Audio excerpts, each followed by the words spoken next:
Film के लिए?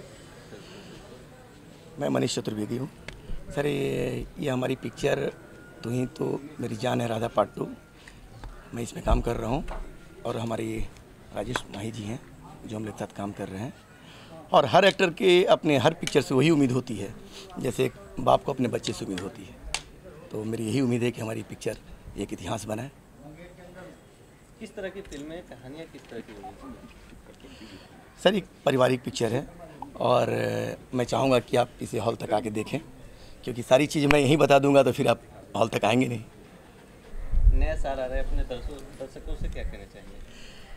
नए साल में मेरी ही शुभकामनाएं हैं कि आने वाला कल सबके लिए ढेर सारी खुशियां लेके आए और सबकी दिल की जो इच्छाएं हैं वो पूरी हो और किसी की ज़िंदगी में कोई मायूसी नहीं आए और पूरा देश खुशियों से झूमता रहे।